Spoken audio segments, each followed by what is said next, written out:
হাকিমপুরের হাকিম সাহেব ছিল বেটার বাপ, ফরিদপুরের ফরিদ হবে তারা। লোকের মাঝে কথা হলো 20,000 টাকা, লোকের মাঝে কথা হলো 20,000 টাকা, নগদ দিতে হবে, ধারের নাই কথা। বেটার বাপ বলছে, ভাই 20,000 টাকা তোমাকে দিতে হবে, আর বিহার দিন নগদ দিতে হবে, ধারের কোনো কথা নয়। এবার বৈরাতের কথা বলছে, 100 জন বড় যাত্রী, $10 বেবি, 100 জন বড় যাত্রী, $10 বেবি। আর পরের বাপ বলল, তাদের যত পারবি খাবি। বসে এলো বড় যাত্রী, বড় এলো যে জিপে, বসে এলো বড় যাত্রী, বড় এলো যে জিপে, আর সাধের জামাই নামলো দেখো সালার কোলে চেপে।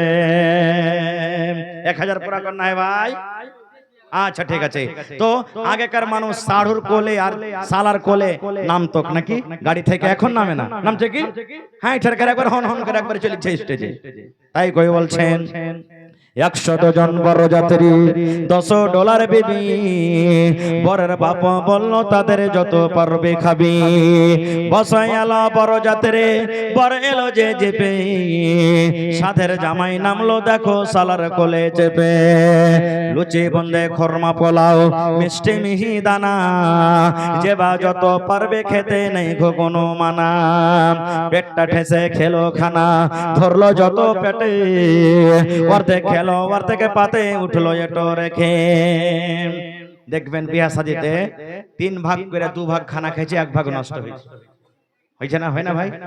হয়েছে না? হয় না? জি। গোশ গালা লিবে, কচ্চলের কচ্চল লিবে, একটু কম করে দেন তো কইবে সালারকে কাঞ্জস কত কেষ্টে পড়ায় রে। হ্যাঁ, কত খাস্টা পড়া মানুষেরা, হ্যাঁ, যে এই 2খান 3খান করে গোশ দিচ্ছে, আর যখন ওকে ভর কচ্চল করে দিবে তখন আর খাইতে পারবে না। তাই কই বলছেন, পেটটা ঠেসে খেলো খানা, ধরলো যত পেটে, অর্ধেক খেলো অর্ধেক পাতে উঠলো এটো রেখে। বিয়ার বাড়ির আগে নাতে পাল টাঙ্গায় আছে, ঢোল বাজছে গান গাইছে ছেলে মেয়ে নাচে। ডুলি বিবি দেখতে যাবে, উঠতে হবে কোঠা, ফরিদার ওই রঙিন শাড়ি সিঁড়ির ওপর পাতা। মেম সাহেবের পোশাক পরে ডোলার বিবি হয়, আজান শুনে ঘুমটা টেনে উজুর পানি চায়। নারে তাকবীর। 1000 টাকা দামের হার বহিনারকে শাড়ি কিনে দিবেন, আপনার সামনে পিনবে না, গিন গিন এখন পিনতে থাকবে। আর যখন ভাইয়ের বিয়ে লাগবে, দেওয়ারের বিয়ে দেখেন, ওই অরিজিনাল শাড়ি খানটা যাইবে বিয়ের দিন পিনবে, যাবে না? আপনার সামনে ওকে হিরোইন হয়ে থাকা চাই, এমন হিরোইন হয়ে থাকবে যাতে আপনার দেখে খালি কামে যেতে মনে না হয়, এরকম স্ট্যান্ডার্ড আপনার সামনে থাকবে। কিন্তু আপনার সামনে যখন থাকবে তখন কালো ঝালা হয়ে থাকবে, মুখে পাউডার লাগাবে না, সিটা করবে না, আতরওয়ালা তেল মাখবে না। আর যখন বিয়েতে চলে যাবে কোন ফ্যানশনে, তখন দেখেন ফ্যানশনের ওড় নাই, এটা উল্টা হয়ে গেল। তাই কই বলছেন, সুবহানাল্লাহ। ডলার বিবি দেখতে যাবে, উঠতে হবে কোঠা, ফরিদার ওই রঙিন শাড়ি সিঁড়ির ওপর পাতা। মেম সাহেবের পোশাক পরে ডলি বিবি হয়, আজান শুনে ঘুমটা টেনে উজুর পানি চায়। কুটুম খাওয়ার ঝামালাতি বেটার বাপ রাগে, ওহে ভাই ওহে বিহাই দেরি কোন কাজে। সব ফেলিয়া বেটির বাপ এলো মজলিসেতে, দেখা দেখে মাথায় টোপে দিল সকলেতে। ওই যে 20,000 টাকাতে গল্প হয়েছে, বেটার বাপ খালি ঘোঁচা মারছে, এ ভাই আরে তাড়াতাড়ি করে টাকা কোটা দাও, তাড়াতাড়ি করে টাকা কোটা দাও। এখন তো বিহার দিন দূরের কথা, বিহার আগে লেলিছে। 1 লাখ টাকাতে ফয়সালা হয়েছে, যদি 5,000 টাকা কম দেয় গাড়িতে চড়বে না। আরে চড় না রে, চড় না। কেমন করে চড়বো? 5,000 যে বাকি আছে ওখানে বিয়ে পড়ে, যদি উল্টে যায় আর দিব না তখন। এই দেখেন, তাই কবি বলছেন, কুটুম খাওয়ার ঝামালাতি বেটার বাপ রাগে, ওহে ভাই ওহে বিহাই দেরি কোন কাজে। সব ফেলিয়া বেটির বাপ এলো মজলিসেতে, দেখা দেখে মাথায় টোপে দিল সকলেতে। কেউ বা রুমাল, কেউ বা গামছা ঢাকলো মাথাতে, ঘন ঘন সুবহান আল্লাহ আলহামদুলিল্লাহ পড়ে। সুবহানাল্লাহ। এবার 20,000 টাকার কথা হয়েছিল। এবার বরের বাপ মানে বেটির বাপ এসে টাকা কটা দিয়ে দিলে। কতটি টাকা আছে গুনতে গুনতে সুবহানাল্লাহ, টাকা কটা দিলে বেটির বাপ জমিনে পাক মেরে, তোমার টাকা আমি নেব না গো। সুবহানাল্লাহ, মজলিসের সামনে টাকা পাক মেরে দিলে বেটার বাপ তোমার টাকা নেব না। তাই কই বলছেন সুবহানাল্লাহ, বরের বাপ টাকা পেয়ে গুনে হেসে হেসে, গুনার শেষে হাসি মুখে উঠলো জোরে কেসে, কাস্তে কাস্তে উঠলো রেগে, কারণ লোকটা টাকি টাকা ছেড়ে বললো জোরে রাখবো না খো বাকি। ভাই রে 20,000 টাকাতে গল্প হয়ে চলে রে ভাই। বেটির বাপ গরিব মানুষ, 19,000 টাকা জমা করে দিয়েছি, 1,000 টাকা কিন্তু আর জমা করতে পারলো না।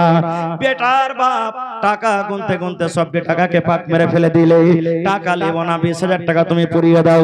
তাই কবি বলছেন কাস্তে কাস্তে উঠলো রেগে, কারণ লোকটা টাকি টাকা ছেড়ে বললো জোরে রাখবো না খো বাকি। যখন টাকা ছিটিয়ে দিলে হাইরে বেটির বাপ মাজবুর।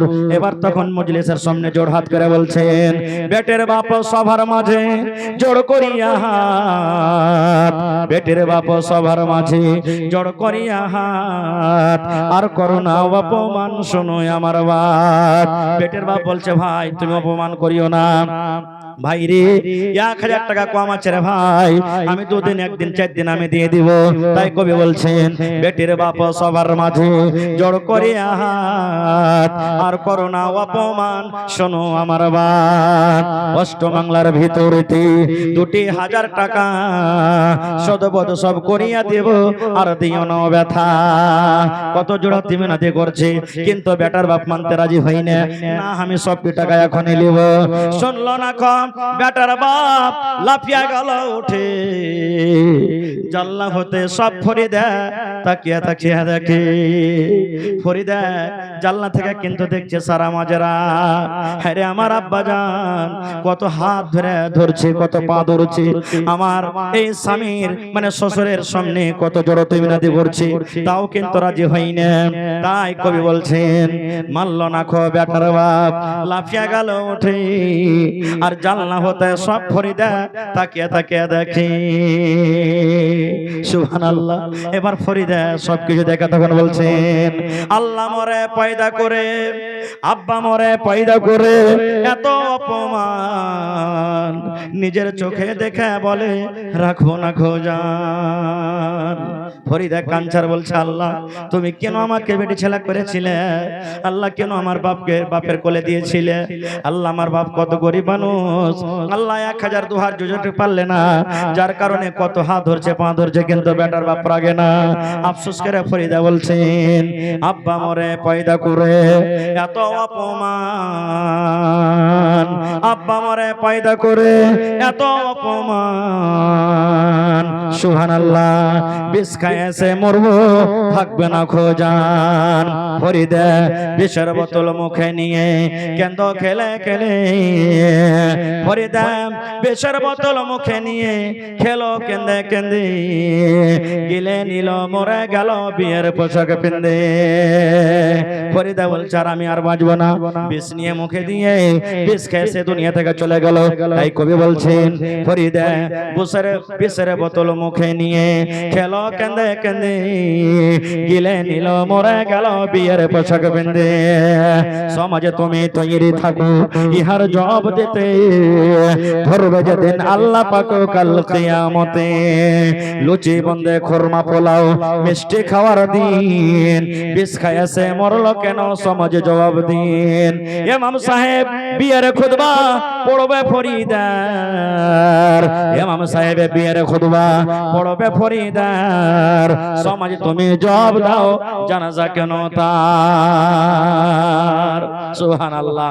তবে নওজওয়ানকে বলবো যুবক, আল্লাহ রাব্বুল আলামিন স্ত্রীকে খুব বড় নিয়ামত দান করেছেন, খবরদার বিহার সমাতে নিজের হাতে টাকা কামিয়ে মোহর দিয়ে বাড়িতে নিয়ে আসবেন, তাকে শ্বশুরের কাছ থেকে নেবেন না। এবং মা খালার বহিনেরাকে বলবো সমাজ যদি জুলুম করে যে না গাড়ি দিতে হবে টাকা দিতে হবে, আপনার আব্বা বিয়ে দিবে যেরকম করে হোক বিয়ে দিচ্ছে, কিন্তু আপনাকে বিষ খেয়ে মরতে হবে না, ফাঁসি দিয়ে মরতে হবে না, আপনাকে ট্রেনের পাটিতে জান দিতে হবে না, কারণ নবীর হাদিস যে নিজের জান নিজে দিয়ে দেয় দেয়। আল্লাহ রাসূল ওর জানাজার নামাজ পড়েননি, নবী বলেছেন ওর জানাজা পড়িতে হবে না, বিনা জানাজা তাকে দাফন করতে হবে। এত বড় সুবহানাল্লাহ, ভালো মানুষরা তার জানাজা পড়বে না গো, যারা বদকার বেনামাজি তারা তার জানাজার নামাজ পড়বে। এত বড় পাপ। আল্লাহ আপনাকে জীবন দিয়েছেন, আর জীবন দেওয়ার মালিক হলো আল্লাহ। দুনিয়াতে যতদিন থাকবেন বাঁচেন, সমাজ জুলুম করছে, সমাজের হিসাব দিবে। কিয়ামতের দিন আল্লাহ হিসাবের কাঠগড়াতে তাকে খাড়ো করবে, কিন্তু সমাজের কারণে নিজের জীবন নিজে দিতে হবে না। খালা এমন আছে যে ওর পুরুষের হাট বাজার করা পছন্দ হবে না, এরকম আছে না নাই? কথাতে কথাতে বলবে আজি বুবু জানো আমারকে হয়ে দিলে আর বাপ ওয়ার হয়ে আমি ভাত খেয়ে লেনু, আমার ঠিক মাইলোক ওর পাল্লাতে চলে গেল না। তা আর যদি কোনো যদি মাইলোক হয়তো কবে একটু কথাটা মনে হয় বেশি হিজবে, কিন্তু কত মা খালা এরকম বলে ওর মুখে মুইটা চললি তো মরার ওর ভাত খেতে না। এগুলা ভুল, এগুলা ভুল কথা রে মা। সুবহানাল্লাহ। তো আজকে আমি বলবো কোন মহিলাটা আল্লাহর জান্নাতে যাবে, কোন বেটি ছেলে আল্লাহর জান্নাতে যাবে, কোন নারী আল্লাহর জান্নাতে যাবে। এবং আপনাদের জন্য একটা হাদিস বলবো যে কোন ধরনের বেটি ছেলেকে আপনাকে বিয়ে করতে হবে। এমনি খালি যাকে মনে হলো বিয়ে করে চলে এলেন, জি না। নবী বলেছেন 1400 বছর আগে কোন ধরনের বেটি ছেলেকে বিয়ে করতে গেলে আপনার জীবনটা সুখে কাটবে, কোন ধরনের বেটি ছেলেকে আপনি বউ করে বাড়িতে নিয়ে আসবেন আপনার জীবনটা সুখের জীবন হবে। না হলে যদি আপনার স্ত্রী যদি আপনার মন মতন না হয়, আপনার স্ত্রী যদি দিনদার নেককার না হয়, আপনি 1 লাখ টাকা মাসে যদি ইনকাম করেন, যেমনই বাড়িতে ঢুকবেন আপনার স্ত্রী কেলে যদি সুখ না হয়, আপনি বলবেন আল্লাহ বাড়ি কেনাই নেবে, বিদেশি থাকা ভালো ছিল, বিদেশি থাকা ভালো ছিল। ভাই আমার, আপনারা জানছেন নূহ নবী একজন নবী, সুবহানাল্লাহ, খুব বড় নবী। সানি আদম বলা হয়েছে তাকে। নূহ নবী নিজের স্ত্রী নিয়ে জীবনে কোনোদিন সুখ পায়নি। একটা নবী নিজের স্ত্রীকে নিয়ে সুখ পায়নি। কেমন সুখ পায়নি? আজকে যেমন আপনাদের সামনে আমি জালসা করছি, ওয়াজ করছি, নূহ নবী যখন কোনো মানুষের সাথে ওয়াজ করতে যেতেন তখন ওর স্ত্রীটা কিন্তু কাফেরা ছিল, ওর স্ত্রীটা মুসলমান ছিল না। খো নূহ নবী যখন ওয়াজ করে বাড়িতে চলে আসতেন, ওর স্ত্রীটা কোন পাক দিয়ে যাইত, আর যাওয়ার পর বলতো এ গ্রামের ভাই, এ ভাই রে তোরকে হাত ধরে আপনি ধরে কহছি ভাই রে, খবরদার হার ওই পাগলাটার কথা মানিস না, ওর পাল্লাতে পড়ে জানিস আমার জীবনটাই ছাই ছাই। এবার আপনি বলেন একটা স্ত্রী যদি নিজের পুরুষের খেলাফে যদি এরকম কথা বলে, তার কথা শুনে কেউ মুসলমান হবে? জি ভাই জোরে বলেন হবে? হবে না। এরকমই বিবি আসিয়া ফেরাউনের স্ত্রী। ফেরাউন একটা জালিম জাবির বাদশা, দুনিয়া থেকে চলে গেছে। নিজে আল্লাহ দাবি করেছিল ফেরাউন যে আমি হলাম আল্লাহ, এই দুনিয়ার মানুষ তোমরা আমাকে আল্লাহ স্বীকার করো, ভগবান মনে করো। কিন্তু ওর স্ত্রী বিবি আসিয়া, যাকে আল্লাহ তাআলা তার নাম কোরআনে বলেছেন, তার জিকির কোরআনে করেছেন, এত নেককার বেটি ছেলে বিবি আসিয়া তখন কি বলছেন জানেন? এই আমার স্বামী জান, তোমার কথা আমি মানব না, তোমার কথা মতন আমি জীবন কাটবো না। ফেরাউন একটা বড় বাদশা, গোটা দুনিয়ার বাদশা, গোটা পৃথিবীর বাদশা। ফেরাউন বলতে লাগলো বিবি রে, এ আমার বিবি আসিয়া, তুমি কেন আমার কথা মানবে না? আরে আমি তো হলাম তোমার স্বামী, তুমি হলে আমার বিবি। দুনিয়ার লোক আমাকে আল্লাহ মনে করে, দুনিয়ার মানুষ আমাকে রব মনে করে, দুনিয়ার মানুষ আমাকে ভগবান মনে করে, কিন্তু তুমি বিবি হইয়া কেন তুমি আমাকে মানবে না? আরে দুনিয়ার মানুষ আমাকে মানছে, তুই মানবি না মানে? এই আমার রামপুর গ্রামের মায়েরা খালারা শোনেন, এইবারে বিবি আসিয়া কি বলেছিলেন জানেন? বলছেন স্বামী গো, তুমি আল্লাহ হইতে পারো মানুষের জন্য, আমার জন্য নয়। তুমি লোকের জন্য আল্লাহ হইতে পারো, লোকের জন্য তুমি রব হইতে পারো, লোকের জন্য তুমি ভগবান হইতে পারো, কিন্তু আমার জন্য তুমি হইতে পারো না। আরে আমার আল্লাহ তো হলো ওই যে আল্লাহ আমাকে জন্ম দিয়েছে, যে আল্লাহ তোমাকে জন্ম দিয়েছে, যে আল্লাহ ভালো মন্দর মালিক, যে আল্লাহ মতের মালিক, যে আল্লাহ রুজির মালিক, যে আল্লাহ আল্লাহ বিপদের মালিক, যে আল্লাহ বিপদকে দূর করার মালিক, সেই আল্লাহর আমি পূজা করব, সেই আল্লাহকে আমি এক বলে স্বীকার করব আর করি। হ্যাঁ, তোমাকে আমি মানব। কতটুকু মানব? স্বামী হিসাবে আমি তোমাকে মানব। স্বামীর যতটুকু হক আমি হক আদায় করব। তোমাকে আমি খেতে দেব, তোমাকে আমি পানি দেব, তোমার আমি বিছানে থাকবো, সব দুনিয়াদারি তোমার জন্য করব। কিন্তু ইবাদতের মামলা যখন আসবে, আমি তোমার পূজা করব না, আমি এক আল্লাহর আমি পূজা করব। নারে তাকবীর, সুবহানাল্লাহ। তাহলে ওই মা খালারা, যেই মা খালারা বলে যে আমার স্বামীটা খুব জালিম, খুব বদমাইশ, সারাবি, কাবাড়ি, বুবুরে, আমি তার জুলুম সইতে পারবো না। ফেরাউন থেকে বড় জালিম কে হইতে পারে? জি ভাই, জোরে বলেন, কে হইতে পারে? হইতে পারে না। তবে হ্যাঁ, মা খালারাকে একটা কল্লা শিখিয়ে যাব আজকে। আপনারা শুনেছেন যে বলে মায়ের লোকের 36টা কল্লা হয়, শুনেছেন আপনারা? কিন্তু কোন কিতাবে লেখা নাই ভাই যে 36টা হয় কি 38টা হয়। আমিও শোনা কথা বলছি। একটা কল্লার কথা আপনারাকে বলবো, যদি মা খালারা এরকম কল্লা যদি করতে চায়, ছলনা করতে চায়, ইনশাআল্লাহ নেকি পাবে, এতে গুনাহ হবে না। কেমন? দেখবেন আপনাদের গ্রামে, দেখেন দুনিয়া ছেড়ে দেন, এমনও দুনিয়াতে মায়ের লোক আছে যে ও নেককার, কিন্তু ওর স্বামীটা খুব বদমাইশ, ওর কথা মানবে না, স্ত্রীর মদ পান করবে, নাশা খাইবে, নামাজ পড়বে না, উল্টা সিধা বিবিকে কয়ে দিবে। এরকম আছে না নাই?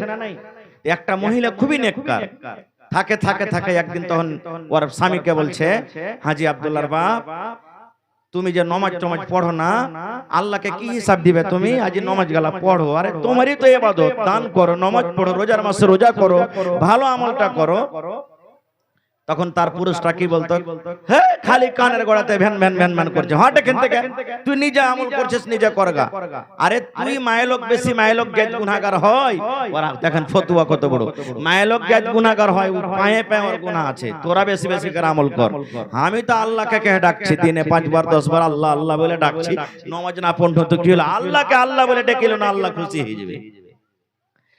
যখনই কথাটা বলে তখনই কিন্তু এরকম কাজ করে।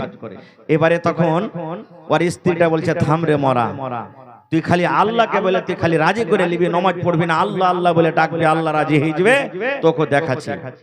একদিনকার ঘটনা, ও যাইবে, মনে করেন যে কোথায়, ধরেন যে চলে যাবে, ও নেপাল চলে যাবে, পূর্ণিয়া যাবে, যাওয়ার পর ও গাড়ি ধরবে, 6টার গাড়ি ধরবে, নেপাল যাবে।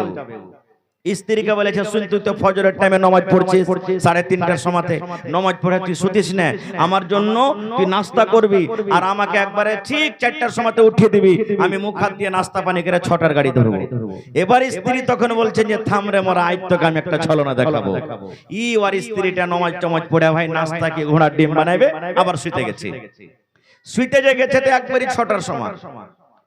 ওর স্বামীটা তো লাট সাহেব, 6টার সময়তে উঠেছে, ওকে বলেছে 4টার সময়তে উঠিয়ে দিবি, উঠেনি, 6টার সময়তে উঠেছে।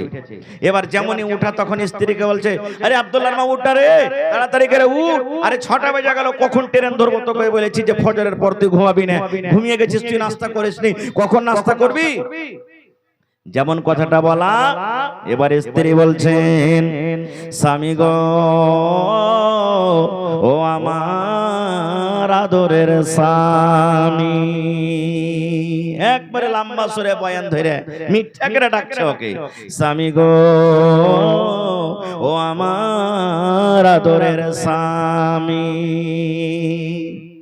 ওর পুরুষটা বলছে, আরে স্বামী স্বামী বলিস না, তাড়াতাড়ি করে উঠ, আর উঠে নাস্তা টাস্তা কর, 6টার গাড়ি ছুটলো ছুটলো, 8টার গাড়ি তার ধরবো। কিন্তু ওইটাই কথা বয়ান ধরে ধরে, স্বামী গো, ও আমার আদরের স্বামী, বয়ান ধরে এরকম ভাবে নিজের স্বামীকে বলছে। ওর ভিতর কিন্তু ঘাবড়ে গেছে, হবে রাইতে তো ভালোই সুতলে এসারের নামাজের পর কোন জিন টিনে ধরলে নাকি, ভূতটুতে ধরলে নাকি, এত সুন্দর করে বয়ান ধরে ডাকছে, স্বামী গো, আদরের স্বামী। তখন বলছে, না, এরকম করে হবে না। ওর একটা চাচা ছিল কইবে, চলে গেছে ডাকতে, চাচা হে চাচা, কইছে কি হয়েছে রে ভাতিজা?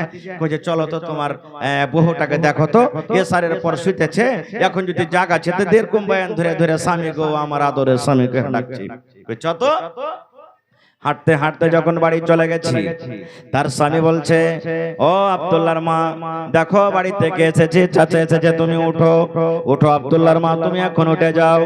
আবার বলছেন স্বামী গো, ও আমার আদরের স্বামী, আবার ওই কথাটাই বলছে, এ আব্দুল্লাহর মা, কেমন তুমি কথা বলছো, আদর করে তুমি এই কথাটা বলছো, জীবনে তুমি এরকম কথা বলনি, কিন্তু আজকে তোমার মুখ দিয়ে কথাটা শুনতে পাই, কারণটা কি? তুমি উঠে যাও, চাচা এসেছি। আবার বলছেন স্বামী গো, ও আমার আদরের স্বামী। যেমনই 2-3 বার বলেছে, তখন চাচা বলছে, ভাতিজা রে, এটা খুব বড় জিন আছে রে ভাতিজা, আমার মতো ছোট করবে যে এই জিনকে ধরা হবে না, একে বড় মশানে ধরেছে রে ভাতিজা, আমার মতন করবে যে মশানটাকে ধরতে পারবে না। যা রে ভাতিজা যা, তুই অন্য জায়গাতে কোনো বড় ওঝা করবে, তুই খুঁজে নিয়ে আয়। ভাতিজা আমি পারবো না এই ভূত ধরতে। এবার বাড়ি থেকে যখন চাচা বের হইতে লেগেছে, একবারে ধসমস করে বহু তখন উঠে বসে গেছে বিছানে উঠে যাওয়ার পর এইবারে বলছেন, চাচা গো, আমাকে কোনো জিনে ধরেনি গো চাচা, আমাকে কোনো ভূতে ধরেনি, আমার কাছে কোনো মশান নাই গো চাচা। এবার বলছেন চাচা, ও আমার মা, ও বহুমা, তুমি এরকম বয়ান ধরে ধরে তাইলে কেন কানলি? তুমি বয়ান ধরে ধরে তোমার স্বামীকে কেন ডাকলে? স্বামী গো, আমার আদরের স্বামী, কি ব্যাপারটা আমি বুঝতে পারলাম না। এবার বহু বলছে, স্বামী চাচা গো, এই জন্য আমি এরকম ভাবে ডাকলাম, আমার হুঁশ বুদ্ধি ভালো আছে, জ্ঞান ভালো আছে, আমাকে কোনো ভেদে ধরেনি, আমি নমাজ পড়ি, আপনার ভাতিজা জীবনে নমাজ পড়ে না, আপনার ভাতিজা জীবনে দান ধ্যান করে না, আপনার ভাতিজা জীবনে রোজার মাসে রোজা করে না। আমি যখন তাকে বলি, স্বামী গো তুমি নমাজটা পড়ো, রোজার মাসে রোজাটা করো, আমার কথা মানে না, আমাকে একটাই কথা বলে, বিবিরে তুই নমাজ পড়ছিস পড়, তুই রোজা করছিস কর, আমার আল্লাহকে আমি আল্লাহ বলে বলে বলে ডাকছি, আমার আল্লাহ আমার পরে খুশি হয়ে যাবে।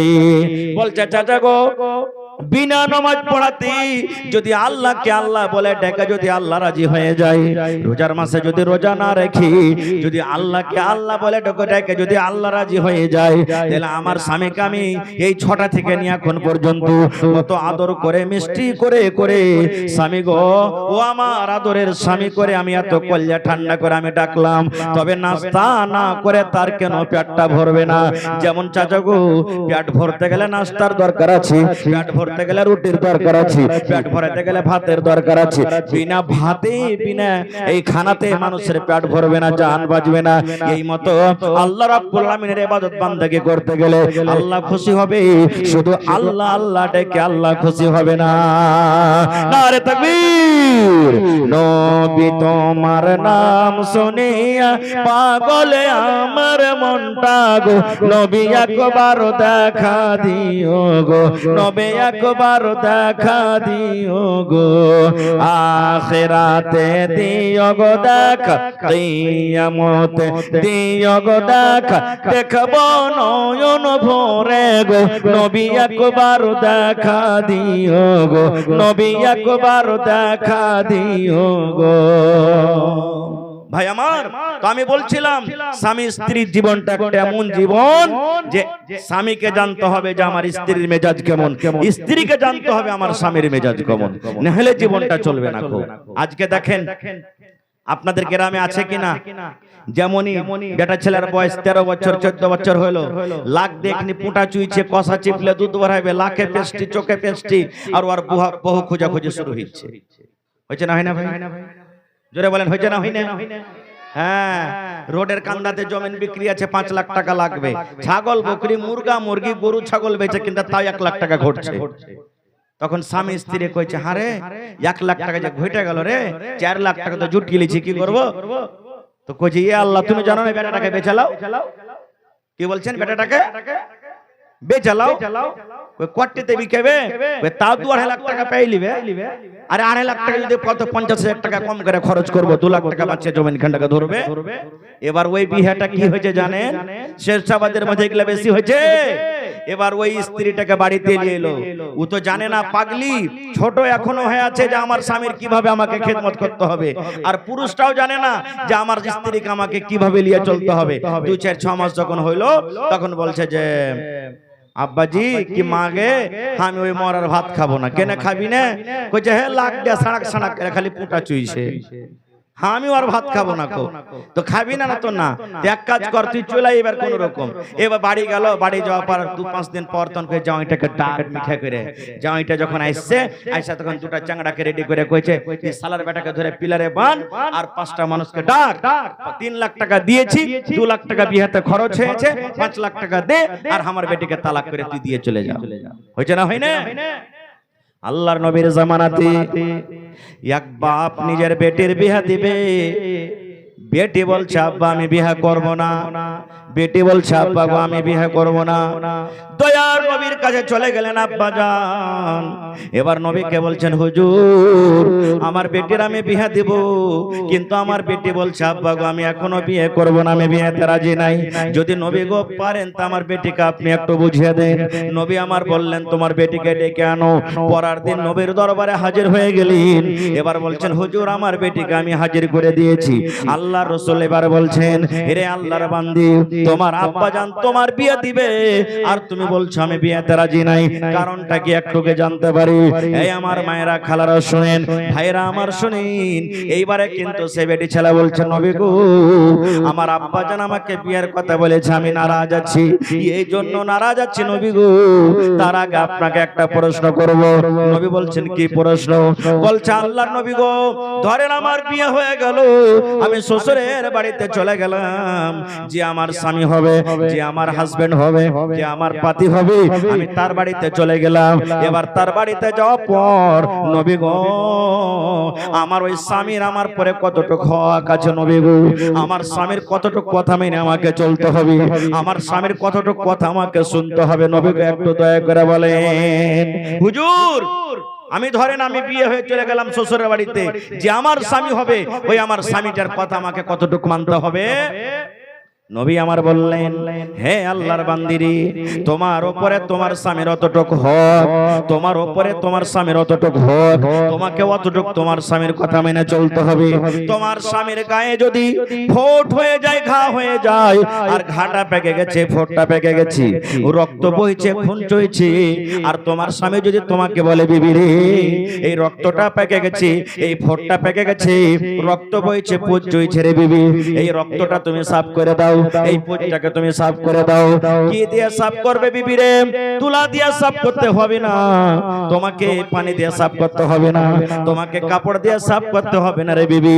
আল্লাহ রাব্বুল আমিন তোমাকে জিভা দিয়েছে বিবি রে, এই জিভা দিয়ে তুমি চেটা চেটা আমার ঘাটাকে সাফ করে দাও, এই জিভা দিয়ে চেটা চেটা চেটা চেটা তুমি আমার ঘাটাকে সাফ করে দাও। আল্লাহ রাসূল বলেছেন মহিলা রে তোমার উপরে তোমার স্বামীর অতটুকু হক, তুমি ইনকার করতে পারবে না। না স্বামী গো আমি এটা কাজ করতে পারবো না। তোমার স্বামী যদি তোমাকে বলে জিহ্বা দিয়ে চেটে চেটে চেটে তোমাকে সাফ করতে হবে, তাহলে তোমার স্বামীর ওই ফোঁটা ঘাটা তোমাকে জিহ্বা দিয়ে চেটে চেটে তোমাকে সাফ করতে হবে, এতখানি হক হলো তোমার উপরে। তখন সে বেটি ছেলে বলছে নবী গো তাহলে আমি এখন এতটুকু করতে পারবো না, আমি এই বিয়াতে নারাজ আছি, আমি এখনো বিয়ে করতে পারবো না। নারে তাকবীর। শুধু তা নয়, এই আমার মায়েরা খালারা নবী বলেছেন হে মহিলারে তুমি চুলাতে রুটি বানাইছো, ভাত তোমার গড় গড় গড় গড় করে ভাত ফুটছে, কিংবা তুমি ভাত পাসাইছো, কিংবা তুমি রুটি বানাইছো, আন্ধারটা তুলছো, তোমার স্বামী বাজার থেকে বাড়ি চলে এসেছে, তোমার স্বামী স্কুল থেকে বাড়ি চলে এসেছে, তোমার স্বামী মেডিকেল থেকে বাড়ি চলে এসেছে, তোমার স্বামী মাঠ থেকে কাম কাজ করে বাড়িতে চলে এসেছে। এবার নবী বলছেন মহিলারে তুমি রুটি বানাইছো, রুটিটা হয়ে গেছে, হাতটা বাড়িয়ে দিয়েছো, রুটি তুলে নিবি। এরকম সমাজে যদি তোমার স্বামী তোমাকে বলে হালেমার মা জায়েদার মা বিবির একটু তুমি ঘরের দিকে এসো তো, বিবি তুমি আমার পাঞ্জরে একটু এসো তো, বিবি তুমি এক গ্লাস পানি নিয়ে এসো তো। আল্লাহ রাসূল বলেছেন মহিলা তোমার রুটি পড়ে যায়, তোমার রুটি জ্বলে যায়, তোমার রুটি ছাই হয়ে যায়, তোমার ভাত পুড়ে যায়, তোমার তরকারি পুড়ে যায়, তুমি তাড়াতাড়ি করে রুটি ছেড়ে দাও, তরকারি ছেড়ে দাও, তাড়াতাড়ি করে তুমি ভাত ছেড়ে দাও, আর তোমার স্বামীর কথাতে তুমি লাব্বাইক বলে দাও। তোমার রুটি পুড়ে যায়, তুমি তাড়াতাড়ি করে তোমার স্বামীর কথা তুমি শোনো। কিন্তু এখানে যদি আমার কোনো মা খালা কোনো কাজ কাম করছে, আর কোনো ভাই যদি বাড়িতে এসে কইছে হাবিবার মা খুব তীরছে লেগেছে রে, এক গ্লাস পানি গলা দে তো, মনটা ভালো থাকলে দিবে, আর যদি মনটা খারাপ থাকে তো কি বলবে, লিসি লাগা কাহেকার, এখানটা কাম করেছে তো কত বড় মানে লাশাই হয়ে গেছে, একটু গিলাসে পানি টেলিয়ে খাইতে পারবে না তুমি, তোমার কপালে কি চোখটা নেই যে আমি কাম করছি, যাও তুমি একটু গিলাস চালাও, আর গিলাস চালিয়ে তুমি পানি টেলিয়ে খাইতে পারবে না। এমন খুঁচা মেরে জবাব দিবে রে ভাই যে মনে হয় ওর সারা দিনের তীরসা শেষ হয়ে গেল। এই আমার মায়েরা খালারা, নবীর বেটি, নবীর ছোট বেটির নাম কি, নবীর ছোট বেটির নাম কি, জোরে বলেন, জানেন না? হায় রে আল্লাহ, নবীর 4টা বেটি ছিলেন। কয়টা বেটি? একটা বেটির নাম জাইনাব রাদিয়াল্লাহু তাআলা আনহা, একটা বেটির নাম রুকাইয়া রাদিয়াল্লাহু তাআলা আনহা, একটা বেটির নাম উম্মে কুলসুম রাদিয়াল্লাহু তাআলা আনহা, আর সবথেকে ছোট বেটির নাম হলো ফাতেমা রাদিয়াল্লাহু তাআলা আনহা। নবীর বেঁচে থাকা কালে 3টে বেটি মারা গেছেন, আর নবীর মরার পরে একটা বেটি মরেছেন, কে? ফাতেমা। আহা, নবী নিজের বেটিকে মা মা বলে ডাকতেন, আহা, খুবই আদর করতেন বেটিকে। একদিনকার ঘটনা, একটা হাদিসে এসেছে যে মা ফাতেমা রাদিয়াল্লাহু তাআলা আনহা আব্বার কাছে এসেছেন কিছু চাইতে।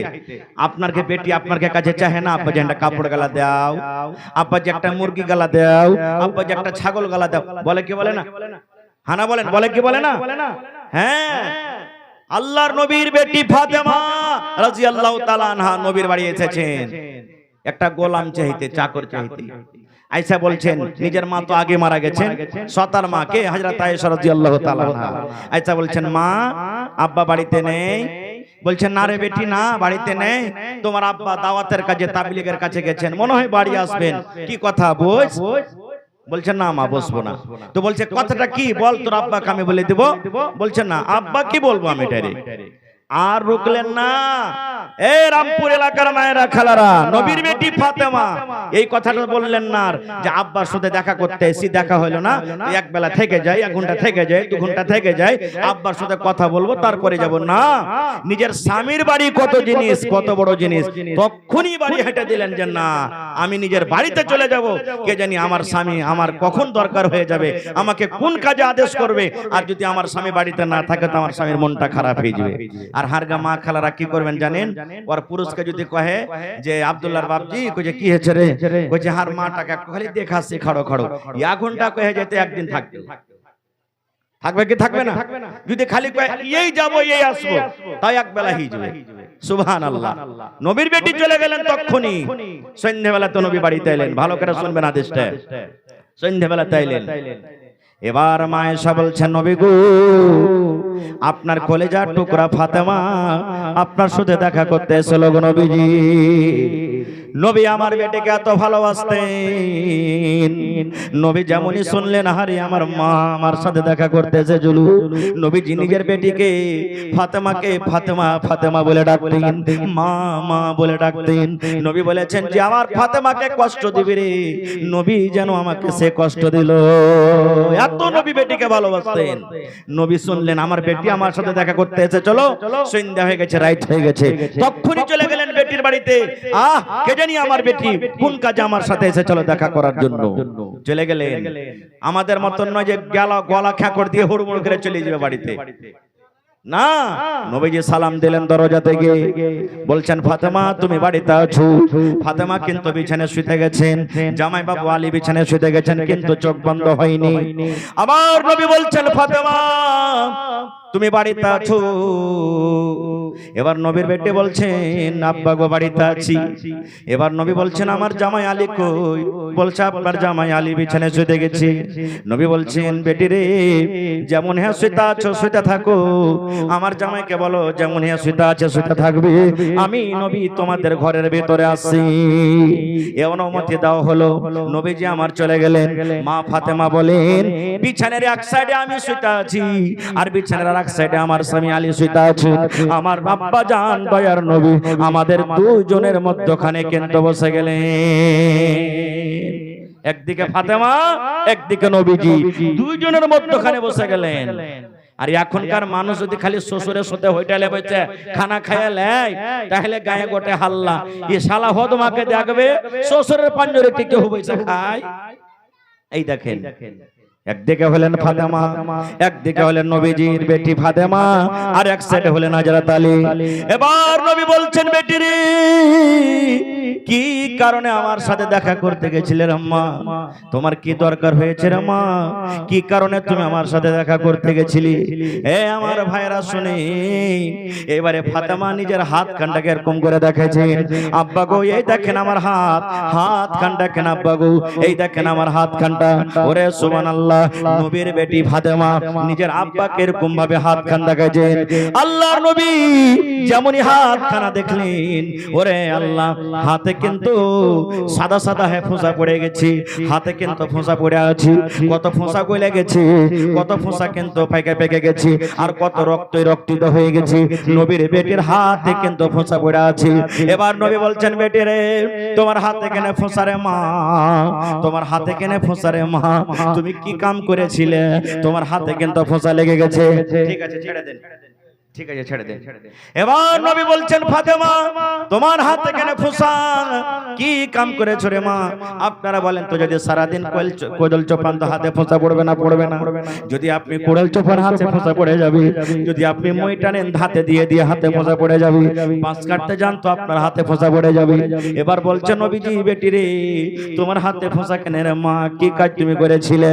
এবার নবীর বেটি বলছেন, আব্বা গো আপনার জামাইয়ের বাড়িতে কাজ করে করে হাতে ফোঁসা পড়ে গেছি, ইন্দারা থেকে পানি তুলে তুলে ফোঁসা পড়ে গেছে, কুয়া থেকে পানি তুলে তুলে ফোঁসা পড়ে গেছি, আমার স্বামীর বাড়িতে জাতা পিছে পিছে জাতা টেনে টেনে আমার হাতে কিন্তু ফোঁসা পড়ে গেছে। এখনকার মাইলোক কিন্তু জাতাই চিনে না যে কেমন জাতা হয় নাকি জি ভাই? মিল থেকে যদি কুটিয়ালি আসেন ও কোটায় ঝাড়া ফতিচ্ছে এখন। আর আগেকার মা খালারা সুবহানাল্লাহ বাড়িতে 10টা 20টা পরিবার থেকেছে, জাঁতা পিছে পিছে ঢেকেতে বাহিনা বাহিনা ওরা সংসার কাটিয়ে দিয়েছে। কাটালছে কি কাটায়নি? খুব কষ্ট করেছেন তারা। বলছেন, আব্বা জান স্বামীর বাড়িতে কাম কাজ করে ইন্দারা থেকে পানি তুলে আমি জাঁতা পিছে পিছে হাতে ফোঁসা পড়ে গেছে। নবীজি জামাইয়ের পরে রাখলেন না, এখনকার মতন নয়। মাগে ই মিনসার খাস্টার বার তার কাম করতে পারবো না মা, খালি আমাকে কাম করেছে। জি না, নবী কি বলছেন? তো কি করব বেটি বল, তোর হাতে ফোঁসা পড়েছে তো? বলছে, আব্বা একটা গোলাম গলা দিবে না? একটা চাকর গলা দাও। চাকর দিতে গেলে আমার আরাম হবে, আমার বাড়িতে কাম কাজ করবে, আমি আরাম পাবো, আমি আপনার বেটি ফাতেমা আরাম পাবো। নবী তখন বলছেন যে, হারে বেটি তুই আমার কাছে চাকর চাচ্ছিস, তো ওর থেকে যদি ভালো জিনিস দিতে তুই সেটা নিবি? আপনি বলেন আপনার বেটি যদি আপনার কাছে ছাগল চাহে, আর আপনি যদি বলেন ছাগল লে কি করবি 5000 টাকা দামের, তোকে 20000 টাকা দামের একটা গরু কিনে দেবো, তো কোনটা নিবে কহেন তো? জোরে বলেন কোনটা নিবে? তো নবী বলছেন যে তুমি গোলাম চাইছো আমার কাছে, আর ওর থেকে ভালো জিনিস তোমাকে দেব, তো বেটি কোনটা নিবি তুই? বলছে, আব্বা যেটা ভালো সেটা নিব। ভালো কি জিনিস পরে বলছে, কি দিবে নবীজি ওইটা পরে বলছে। তার আগে একটা কথা বলি, নবীর বেটি ফাতেমাটা কে? আল্লাহ রাসূল বলেছেন, পাংখাটা একটু ওদিকে ঘুরানছে, আপনারা দিকে ঘুরিয়ে দেন, আমার সামনে রাখেন না, অসুবিধা হবে আমার, এমন আপনারা ঘুরিয়েলেন। এবারে নবীর বেটি ফাতেমাটাকে আল্লাহ রাসূল বলেছেন, যত মহিলারা জান্নাতে যাবে, যত বেটি ছেলে জান্নাতের ভিতরে যাবে, যত মহিলারা জান্নাতের ভিতরে যাবে রে, আমার বেটিও ফাতেমা জান্নাতের ভিতরে যাবে। আর সমস্ত জান্নাতি মহিলাদের সরদারনি হবেন আমার বেটি ফাতেমা। বেটি খালি জান্নাতে যাবে না, সব মহিলার সরদারনি হবে। এরকম জান্নাতে বেটি ছেলে নিজের স্বামীর বাড়িতে কাম কাজ করে করে করে হাতে ফোঁসা ফেলে দিলেন। আর ফাতেমাটা কে? নবী একদিন বসে আছেন, জিবরিল ফেরেশতার সাথে গল্প করছেন, আর হাসান হোসেন ছোট বাচ্চা, মোটামুটি 3-4-5 বছরকার বাচ্চা। বলেন বাচ্চারা যদি কাঁদতে লাগে তো কাঁদতে কাঁদতে হয় মায়ের কাছে যাবে, আর নানির কাছে যাবে, আর নানার কাছে যাবে, যাবে কে যাবে না? তো নবীজি একটুখানি দূরে বসে আছেন, আর ছোট বাচ্চা কানতে কানতে কানতে নবীর পাঞ্জরে যা বসে গেলেন। নবী তাকে কিরকম ভাবে বুকে জড়িয়ে নিলেন। জিবরিল ফেরেশতা বলছে, নবীজি এটা কে? বলছে আমার নাতি। আল্লাহ নবীর কথা শুনে জিবরিল ফেরেশতা বলছেন, এ নবীজি আপনি আপনার আল্লাহ থেকে কত ভালোবাসেন? নবী আমার বললেন, জিবরিল আমার নাতিকে আমি ভালোবাসি, কতটুকু ভালোবাসি যে আমার নাতিকে ভালোবাসে আমি নবী সেই জন্য আমাকে ভালোবাসলো, আর আমার নাতিকে যে ভালোবাসলো না সেই নবী যেন আমাকে ভালোবাসলো না, এত আমি ভালোবাসি। এবার নবী বলছেন, এই জিবরিল আমার নাতিকে আমি ভালোবাসি, আমি ভালোবাসি। ওরে সুবহানাল্লাহ। আল্লাহ নবীর কথা শুনে জিবরিল ফেরেশতা তখন বলছেন, নবী গো যে নাতিকে আপনি এত ভালোবাসেন আপনি জানেন না আপনার নাতি যখন বড় হয়ে যাবে আর আপনি যখন দুনিয়া থেকে চলে যাবেন, মরে যাবেন, এক জামানায় এক টাইম এমন আসবে আপনার এই নাতিকে তীর দিয়ে তলোয়ার দিয়ে বল্লম দিয়ে দিয়ে দিয়ে আপনার নাতিকে মেরে ফেলবে। তখন নবী বলছেন, জিবরিল সত্য আমার নাতিকে মেরে ফেলবে? জি আপনার নাতিকে মেরে ফেলবে। আমার নবী বললেন, জিবরিল আমার নবীর আমি নাতির মতটা দেখতে পাবো না, ওই টাইম ওই সময়তে আমি জিন্দা থাকবো না, কিন্তু জিবরিল রে একটু আমার নাতিকে যেই জায়গাতে মারা হবে, যে জমিনটাতে মারা হবে ওই জায়গা খান কি তুমি আমাকে একটু দেখাবে না? এবার জিবরিল ফেরেশতা আল্লাহর আদেশে যে জায়গাতে হযরত হাসানকে মারা হয়েছিল, ওরে সুবহানাল্লাহ হোসেনকে মারা হয়েছিল, আল্লাহর আদেশে ওই জমিনটাকে নবীর সামনে হাজির করে দেওয়া হলো। ওই নবীর সামনে জমিনটার ফটো হাজির করে দেওয়া হলো। আল্লাহর নবী দেখলেন, আর দেখার পর বলছেন, আরে মাছ যেমন তড়বে, মাছ যেমন কুদে জমিনে ডাঙ্গাতে, এই মতো আমার নাতিকে এই জায়গাতে মারা হবে। সেই জায়গাটার নাম আজকের নামে হলো কারবালার ময়দান। বলেন সেই দিন নবীর নাতিকে মারা হয়নি, যার কারণে আজকে আমার মেলায় ভাইরা মুহররমের লাঠি খেলছে। আপনারা খেলছেন নাকি ভাই? আপনারা খেলছেন? খেলতে হবে না। এবার নবী বলছেন, আমার নাতি জান্নাতের ভিতরে যাবে রে, আমার নাতি জান্নাতের ভিতরে যাবে। আল্লাহ রাসূল বলেছেন, আমার নাতি শুধু জান্নাতে যাবে না, যত নওজওয়ান জান্নাতে যাবে, যত বেটা ছেলেরা জান্নাতের ভিতরে যাবে, সমস্ত জান্নাতের বেটা ছেলের সরদার হবে, নেতা হবে আমার নাতি হাসান হোসেন। এত বড় জান্নাতি মানুষের মা, ওরে সুবহানাল্লাহ, স্বামীর বাড়িতে কাম কাজ করে হাতে ফোঁসা ফেলে দিয়েছে। আজকে এমপি এমএলএর মা কাম করবে? জোরে বলেন করবে? করবে? করবে না। কিন্তু নবীজির নাতি জান্নাতের ভিতরে যাবে, জান্নাতের যত নওজওয়ান যাবে সমস্ত নওজওয়ানের সরদার হবে কে? হাসান এবং হোসেন। এরকম জান্নাতি বেটা ছেলের মা হলেন ফাতেমা। ওই ফাতেমা নিজের স্বামীর বাড়িতে কাম কাজ করে হাতে ফোঁসা ফেলে দিয়েছেন। আর একটা বলি, নবীজি দুনিয়াতে 10টা লোকের নাম নিয়েছেন। আলী তুমি জান্নাতে যাইবে, আবু বকর তুমি জান্নাতে যাইবে, উসমান তুমি জান্নাতে যাইবে, আবু উবাইদা তুমি জান্নাতে যাইবে, সাদ তুমি জান্নাতে যাইবে, সাইদ তুমি জান্নাতে যাইবে। এই করে করে তো সোনার মধ্যে একজনের নাম হলো নবীর ছোট জামাই হযরত আলী। নবী বলছেন, আলী রে তুমিও জান্নাতের ভিতরে যাইবে। ওরে সুবহানাল্লাহ ভাই রে, হযরত আলী জান্নাতের ভিতরে যাবেন। এরকম জান্নাতি সাহাবী, জান্নাতি মানুষের স্ত্রী ফাতেমা নিজের স্বামীর বাড়িতে কাম কাজ করে হাতে ফোঁসা বলে দিয়েছেন। তাও তারা একদিনও বলেনি যে আমরা নিজের স্বামীর বাড়িতে কাম কাজ করতে পারবো না। নারে তাকবীর। ভাইরে মেলা এরকম ঘটনা আছে, সুবহানাল্লাহ। নবী বলেছেন, আহা যে মহিলার মধ্যে 3টা গুণ থাকবে। একজন সাহাবী বলছেন, হুজুর আল্লাহর জমিনে কোন মহিলাটা বেশি ভালো? আল্লাহর জমিনে সব জায়গায় কোন স্ত্রীটা নেককার? কোন স্ত্রীটা নেককার? সবাই গ্রামের মধ্যে নেককার হইতে পারে না, এলাকার মধ্যে সব স্ত্রী নেককার হইতে পারে না। নেককার যদি সবাই হইতো তো সাহাবী নবীকে প্রশ্ন করতেন না। নবী বলছেন, হ্যাঁ দুনিয়ার মানুষেরা শোনো রে, যে মহিলার ভিতরে 3খানা গুণ থাকবে, যে মহিলার মধ্যে 3টা সিফাত থাকবে, নবী বলেছেন ওই মহিলা জমিনের ভিতরে সবথেকে ভালো, ওই মহিলা আল্লাহর নিকটে সবথেকে ভালো। কয়টা গুণ? কয়টা গুণ ভাই? তিনটা। যে বেটি ছেলের মধ্যে 3খানটা গুণ থাকবে বেটি ছেলেটা সব থেকে আল্লাহ রাব্বুল আলামিনের নিকটে ভালো। কি কি 3টা গুণ? সময় পেলে ইনশাআল্লাহ পরে বলবো। তার আগে একটা কথা বলি, আজকের জালসাটা হলো মসজিদের না মাদ্রাসার? জোরে বলেন। মসজিদ। মসজিদটা কার ঘর? মানুষের না আল্লাহর? জোরে বলেন কার ঘর? আল্লাহর ঘর। সুবহানাল্লাহ। আর আল্লাহর ঘরের ব্যাপারে আল্লাহর নবী বলে গেছেন 1400 বছর আগে। কি বলেছেন জানেন? মান বানা লিল্লাহি মসজিদান বানাল্লাহু লাহু বাইতান ফিল জান্নাহ। দয়ার নবী বলেছেন আল্লাহর ঘর মসজিদ যে জমিনের উপরে বানিয়ে দিবে, আল্লাহ রাব্বুল আমিন তার জন্য জান্নাতের ভিতরে ঘর বানিয়ে দিবেন। তাহলে আজকে জান্নাতের ঘর বানাইতে বসেছেন না মসজিদ? বলেন তো। দুনিয়াতে আল্লাহর ঘর বানাবেন, জান্নাতে আপনার জন্য ঘর বানাবে। দুনিয়াতে আল্লাহর মসজিদ বানাবেন, জান্নাতে আপনার জন্য ঘর বানাবেন, আল্লাহ রাব্বুল আমিন ঘর বানাবেন। সুবহানাল্লাহ।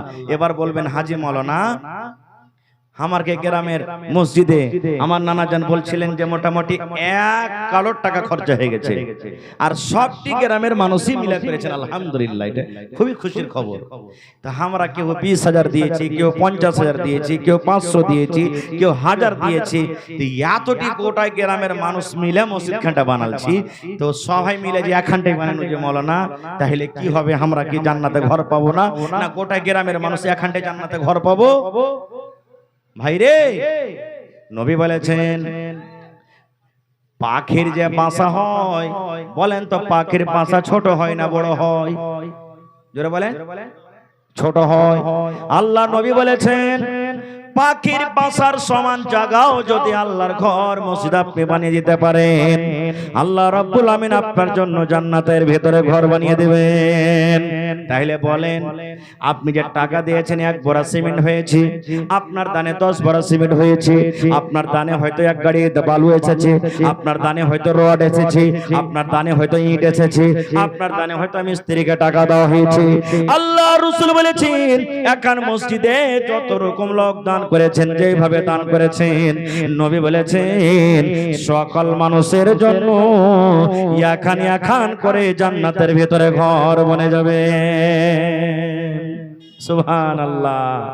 যদি একটাই বনে, দুনিয়াতে এরকম কোন গাছ আছে যে সে গাছটার তলে আপনি হাঁটতে লাগেন তো মোটামুটি 10 দিন শেষ হবে না? এরকম দুনিয়াতে এত বড় গাছ আছে? গাছের তলে যদি দৌড়াইতে লাগেন তো মোটামুটি 5 দিন 7 দিন 2 দিন 1 দিন 1 ঘন্টা আপনি ওর ছাইয়া পাস করতে পারবেন না। এরকম আছে গাছ? এত বড় গাছ দুনিয়াতে নেই। কিন্তু নবী বলেছেন আল্লাহ জান্নাতে এত বড় বড় গাছ করেছে, আল্লাহ জান্নাতে এত বড় গাছ করেছে। সুবহানাল্লাহ। আল্লাহ নবী বলেছেন একটা মানুষ ঘোড়াতে চড়ে, শক্তিশালী ঘোড়াতে চড়ে, যদি ঘোড়াটাতে চড়ে গাছের তলাতে গাছের ছাইয়াতে পার করতে লাগে, হাঁটতে লাগে, দৌড়াইতে লাগে, কতদিন দৌড়াবে? 1 দিন 2 দিন নয়, 1 মাস নয়, 1 বছর নয়, 2 বছর নয়। নবী আমার বলেছেন এক টানাতে মিয়াত আমিন 100 বছর পর্যন্ত যদি জান্নাতের একটা গাছের তলা দিয়ে যদি হাঁটে চলে যায়, 100 বছর শেষ হয়ে যাবে রে, কিন্তু গাছের তলা সে পার করতে পারবে না। সুবহানাল্লাহ। এত বড় জান্নাতের ভিতরে ঘর। এখানে কেউ হাজী সাহেব আছেন? আপনার কে গ্রামে আছে কি? দেখেছেন মদিনাতে মসজিদ, যেটা মদিনাতে মসজিদ আছে। নবীজি যখন মক্কা থেকে মদিনা চলে গেলেন, মদিনাতে মসজিদ ছিল না। মুসলমানের সম্মান হলো কে? আল্লাহর ঘর মসজিদ। এবারে মসজিদ বনবে, কোন জায়গাতে মসজিদ বনবে? এই জমিনটা কেউ হয়তো দান করেছেন বা কিনে নিয়েছেন আপনারা। আল্লাহ রাসূল বললেন এই জায়গাটা কার, যেখানে এখন মসজিদ আছে? তো নবী বলছেন 2টা ইয়াতিম বাচ্চা। ইয়াতিম কাকে বলে? যার বাপ নাই নাকি যে ভাই? 2টা ইয়াতিম বাচ্চার জমি।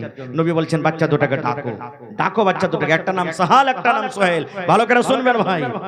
ওরা দুজনা দৌড়িয়ে চলে এলেন। কি বলছেন হুজুর? নবীজি কি বলছেন? আল্লাহ রাসূল বলছেন জমিটা কার? ইয়াতিম বাচ্চা বলছে নবীজি আমাদের 2 ভাইয়ের, আমাদের আব্বা মারা গেছেন, আব্বার আমি ভাগে পেয়েছি।